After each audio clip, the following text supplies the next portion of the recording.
Nestled in the far northwest of England, this is the Lake District. A land defined by its natural beauty.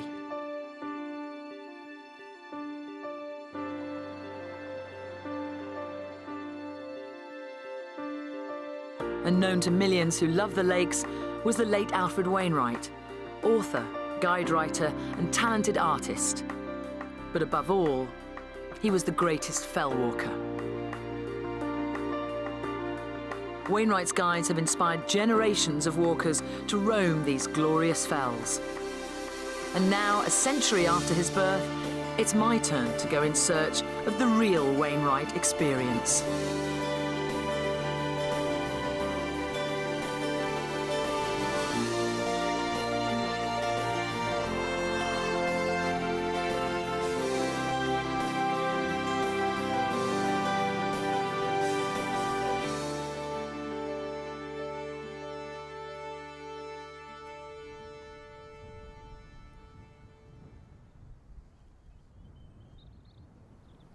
Welcome to one of the remotest spots in the Lake District. This is the very tip of the Ennerdale Valley, and from where I am here, it's 9 miles that way to the closest village, and we're at least 5 miles away from a proper tarmacked road, so it's pretty remote. I'm here because this is Wainwright's recommended start point for one of his most dramatic climbs. Over there is the ominously named Pillar. And today I'm going to find out why Wainwright thought that this mountain had the most handsome crag in Lakeland. Dominating the side of the Ennerdale Valley is Pillar, the highest peak in the Western Fells.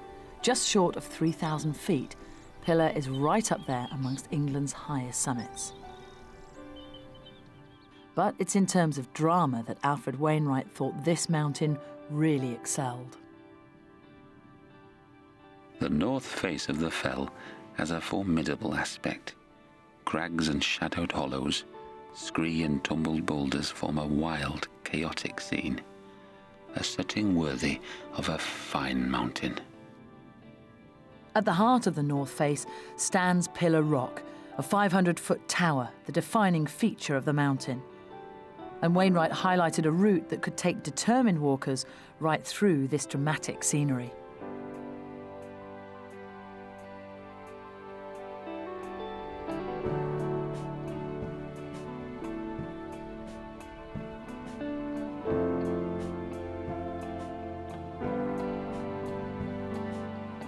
The reason I'm able to start from here so early in the morning with my cup of tea, thank you very much, is this place. It's the Black Sail Youth Hostel, a sort of outpost of civilization here in the valley, a definite favourite of Wainwright's and just about anybody who wants to get the most out of Ennerdale. Black Sail is the only building in the upper reaches of Ennerdale. 5-star accommodation it may not be, but that's of little concern when the location is unsurpassed. Walkers who've already trekked for miles can sit and assess their route up Pillar, with little more than the grazing sheep to disturb them. When you come here, you know that you're only ever going to share the valley with a handful of people, so you feel quite privileged. But there is one man who spends a bit more time here than most. One of the very few people who can actually claim to live in Ennerdale is Tony Hume. A former geography teacher, he now has the unique task of managing Black Sail. You never get bored of the view here, do you? Not at all. It's a pretty good office to have, I must say. The valley has such atmosphere in any time of day, any time of year, and whatever the weather. Even when the wind's whistling around and the slates on the roof are rattling, yeah. the fire's going inside and it's all snug. Are happy. Absolutely, yeah, it's very snug. Yeah. But of course it hasn't always been a youth hostel. How long's it been operating? The YHA have run it since about the 1930s, right. But it was built hundreds of years before that, and built as a shepherd's bothy, when the shepherds needed somewhere to stay as they brought their flocks from one valley to another, one market to another. They needed somewhere to stay overnight. It's their little stopover? Yes, yeah. You've still got a few sheep, which I love. It's good. Just a few, Just a few dotted around, not quite back to the old days. Now, you are a geography teacher, so who better for me to ask about the glaciers and there's conifers. There's everything going on here, isn't there? There's a lot of geography happening. There's a lot going on, yes. Starting with the basic shape of the valley, I suppose, which is what people come for. The dramatic crags and the mountain tops. A long time ago, millions of years ago, it was a volcanic area. So what you see on the highest bits are the remains of very ancient volcanoes. But you have to also try and imagine what it was like during the last ice age, which finished about 10,000 years ago. And everything you see now in the valley would have been covered in ice, completely covered in ice. And then later on, as the ice started to melt, there would have been valley glaciers. So the sorts of things you'd see in parts of the Alps and the Himalayas today, where you have a glacier filling maybe 3/4 of the valley with the peaks sticking out above it. The fact that Wainwright recommends this as a good start point for Pillar, how many people come to you because of that? Well, most of our visitors are probably here because of Wainwright, not only walking up Pillar and the surrounding mountains, but also because we're on the coast-to-coast route. So AW's, you know, he's good for business here. It's fantastic the way the wind just whistles through here, doesn't it? It picks up out of nowhere. This is what it's like here, yes. It just changes. Yes, yeah, and it's a good demonstration of what we're saying about the atmosphere. This is, I mean, we suddenly, as if, you know, we've just been shot through a wind tunnel. Oh, right, the hair's got back to normal now. You're all right, Then it dies down. Yes, I don't have those problems. That's what I like about the lakes. Pillar, there I go. High-level route. Comments, please, Tony? Certainly a favourite. Dramatic views, quite steep drops. Hope you've got a head for heights up there. But well worth it when you get to the top. Have you gone the high-level route? I haven't actually done the high-level route myself. I knew you were going to say that. I don't get out as much as people might think. But I have been up on top of Pillar a few times, yes. I just hope the weather stays like this because at the moment it's magical. Yeah, you'll be able to see for miles if it's like this. It'll be very clear up there. But, you know, it can change in half an hour. So I know. It could be cloudy when you get up there. Have fun anyway. Fingers crossed. Please. Being at Blacksail means I'm already 900 foot above sea level, right amongst the high ground at the end of the valley. This will be the shortest distance I've ever had to cover to reach one of the country's highest peaks. But let's take a look at how parts of the climb more than make up for it in steepness.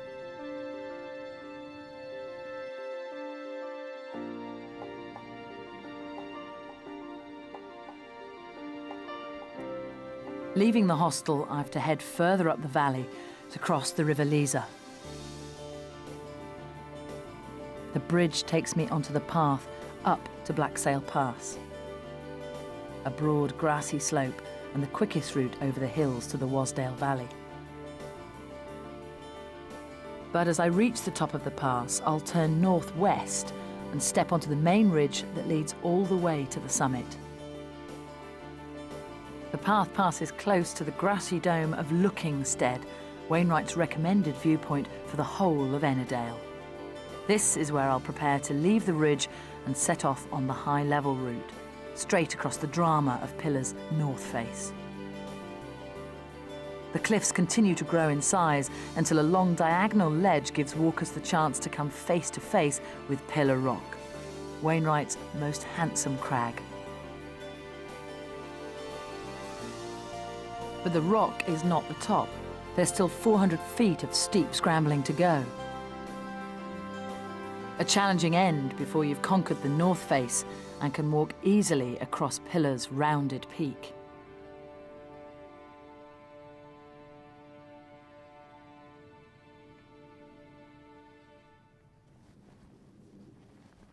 Well, I know there's plenty of rocky ground on this climb, so I'm hoping this morning's fine weather holds and surfaces remain dry all the way to the top.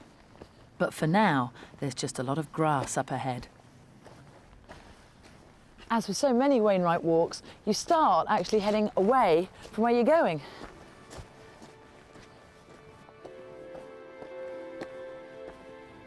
The approach to Blacksail Pass takes you towards the dome-shaped summit of Pillar's biggest neighbour, Great Gable. Kirk Fell is to the right, Green Gable to the left. 3 shapely summits and a natural blockade that have helped preserve the total isolation of this spot.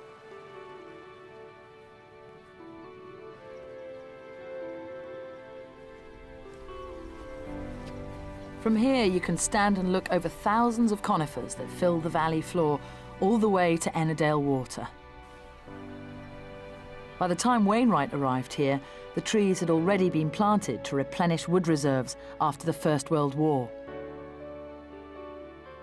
Afforestation in Ennerdale has cloaked the lower slopes in a dark and funereal shroud of foreign trees, an intrusion that nobody who knew Ennerdale of old can ever forgive. Elsewhere, though, this spot is as untouched as England gets. Visitors are welcome, but anyone hoping to find a tea room or a gift shop will be sorely disappointed.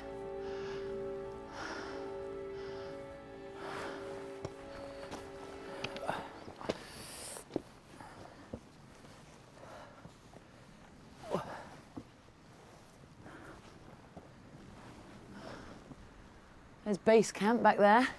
Oh, everything you need, getting further and further away. And this is the first bit of serious business of the climb as well.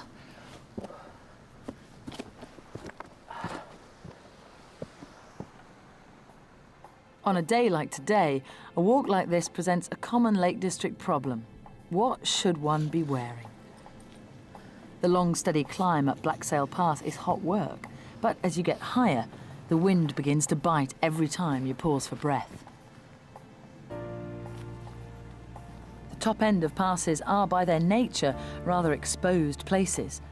This well-trodden path is where the air gets channeled between Pillar and Kirk Fell, a route once taken by shepherds and miners alike, heading towards Wasdale and the Cumbrian coastline.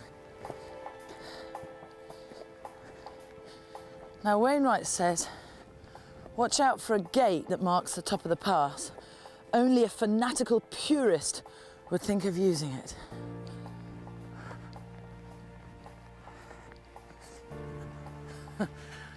It's been 40 years since this book was written, and they still haven't fixed the gate.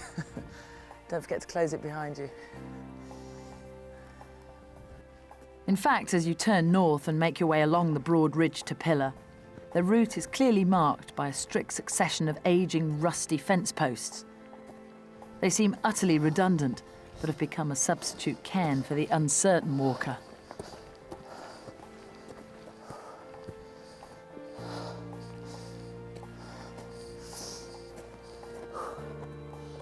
Well, I'm onto the approach slopes of Pillar now. I have to say, so far it's been a pretty healthy walk. You certainly need a bit of stamina. And I reckon I'm just about here. This is where Wainwright's artistry and eye for detail really comes to the fore. By the way he's angled the drawing and its scale, he's managed to fit a very intense, complex, curvy route all onto one pocket-sized page. And this is where it looks like it's going to start to get pretty interesting.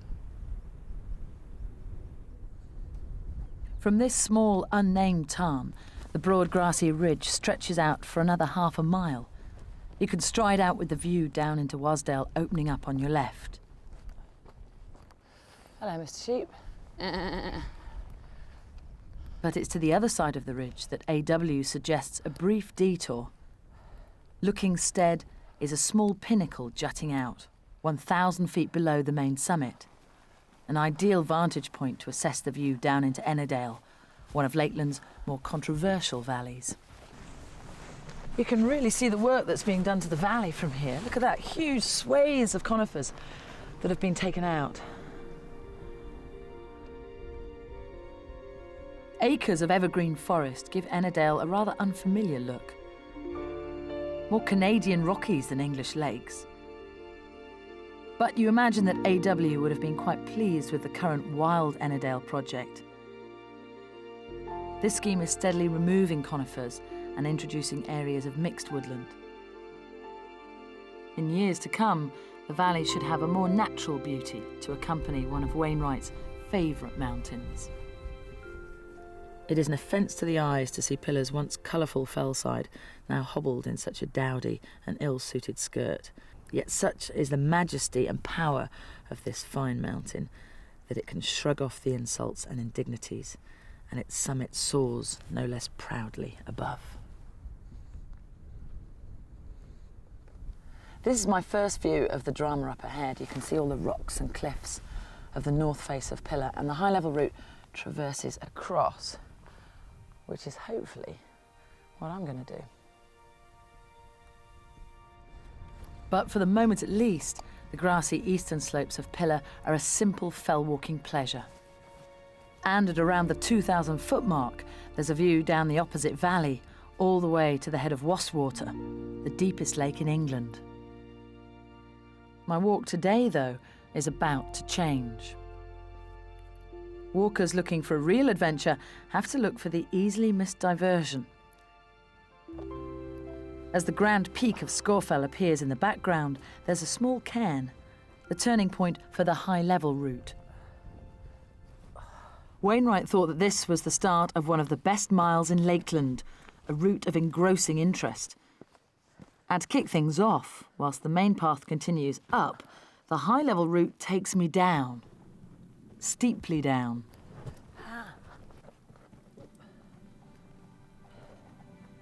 Stepping onto the north face of Pillar is like making a leap to an entirely new mountain. This really can't be described as a walk any longer. This is a true and testing fell climb.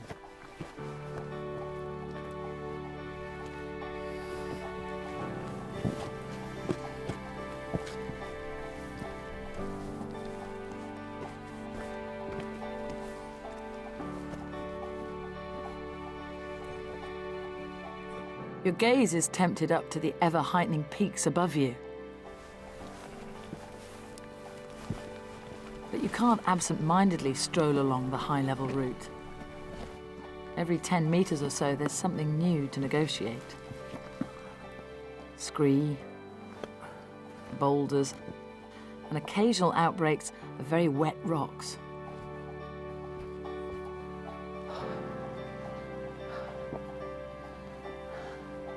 This rocky climb was more of what I was expecting from Pillar, I must say, based on what I'd read and heard.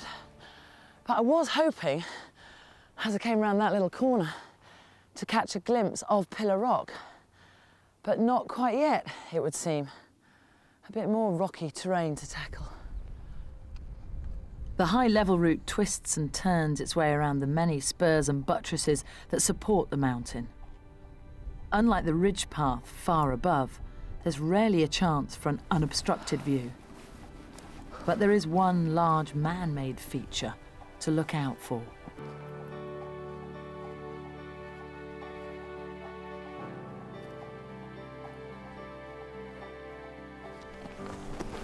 That must be Robinson's Cairn over there, which is Wainwright's big last landmark before you get to the rock.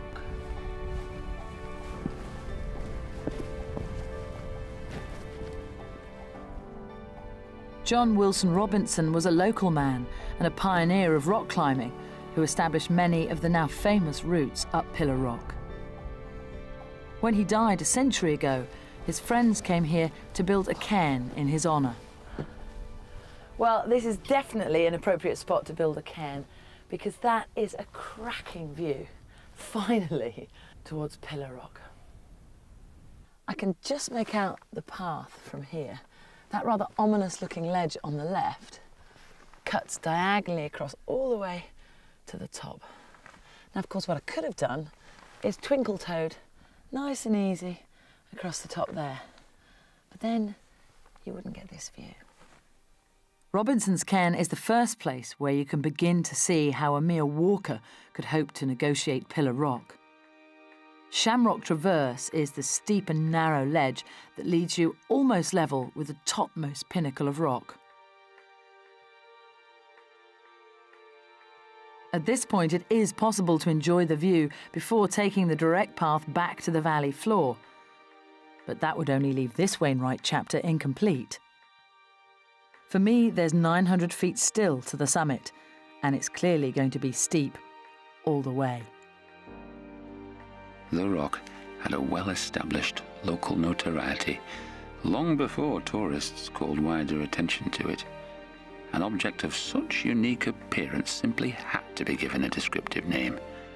The Pillar was an inspiration of shepherds, men of letters could not have chosen better.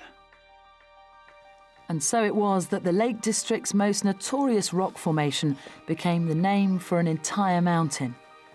As you approach, it dominates your horizon, a full 500 foot from base to summit. Eventually, the rock blocks out the sunlight, and you climb the scree to get on to Shamrock Traverse.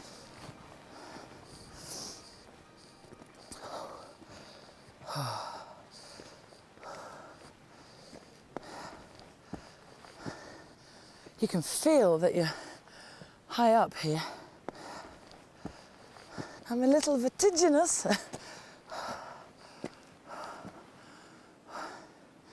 Wainwright rated this spot, Shamrock Traverse, as one of his favourite places in the whole of Lakeland, excluding the summits, of course. And it's certainly an experience. Loose stones, a big drop, a narrow ledge, and today a little bit slippy. I think I'm going to go up and round.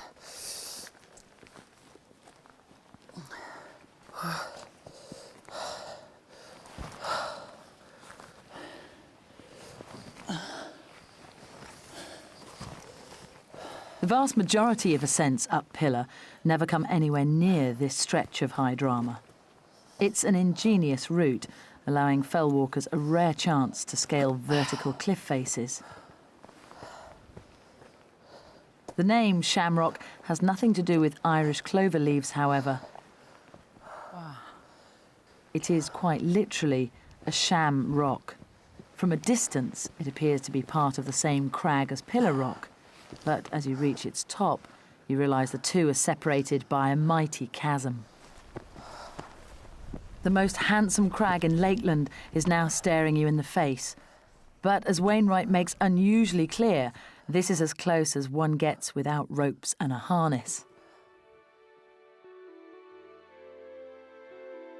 Pillar Rock is positively out of bounds. Don't even try to get a foothold on it. The climbing guides mention easy routes, but these are not easy for a walker who is not a climber, and lead into dangerous situations.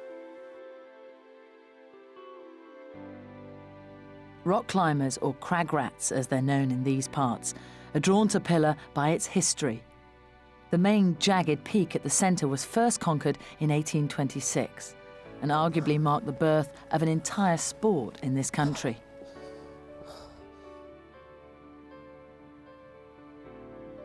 My route past the peak of Pillar Rock traverses the top of Walker's Gully. But like the rock, this is actually no place for walkers. Quite the opposite, in fact. For this ever-steepening crack is where a man named Walker once tried to descend the mountain. It was a decision that cost him his life. Above the rock, my ascent suddenly becomes very exposed. There's a direct climb of 400 feet left, not helped by the fact it's just starting to rain.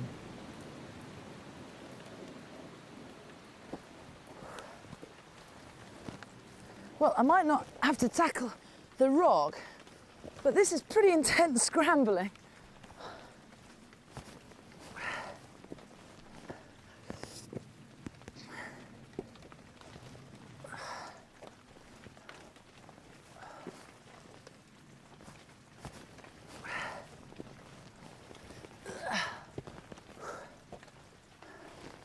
Final hurdle.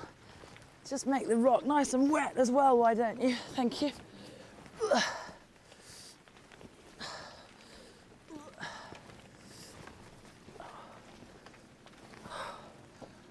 As you approach the summit, you can see much further down the valley. It's clear that there really is some severe weather in the area. A twisting column of rain cloud is passing some way to the north. Not a time to be hanging around. Nearly there now. I can smell the summit, but the weather can't make up its mind. The sun is back out. And look, a little rainbow, a little bit of magic on the way up. To the south, sunshine. To the north, storms. This is the sort of weather the lakes are famous for. You end up playing a guessing game, wondering if the bad weather in the neighbouring valley will ever reach you. But at this late stage, the threat of rain isn't going to stop me reaching the top. Nearly there. Final few steps. Oh, blimey! All that climbing, all those rocks, and it's completely flat. Oh, but look, that is the first proper view of Ennerdale water, which looks as if it's underneath a big old rainstorm. I can hear thunder over that away. And if you look round to the north, far, far, far beyond the hills, that's actually Scotland. It always feels good to get to the top of a summit.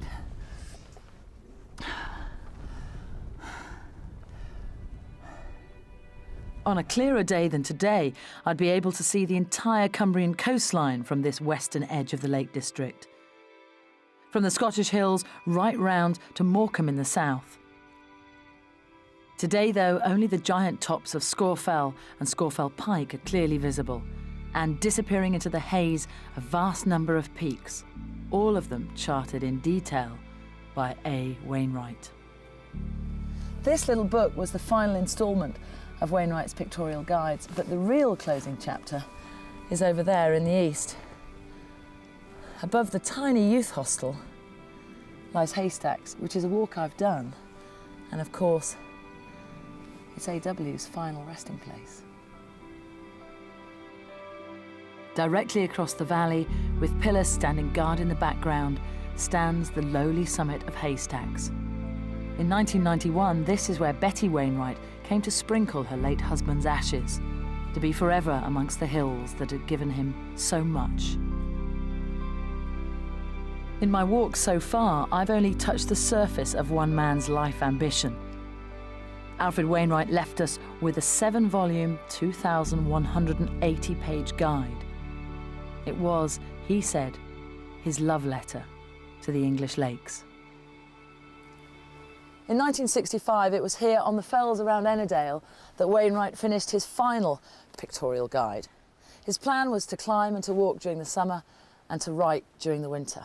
He thought it would take about 13 years. He finished 1 week early.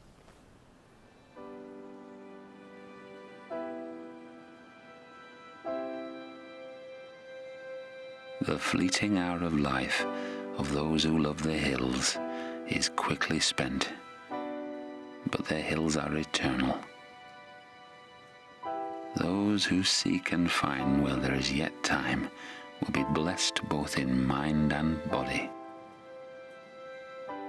There will be fair winds and foul, days of sun and days of rain, but enjoy them all.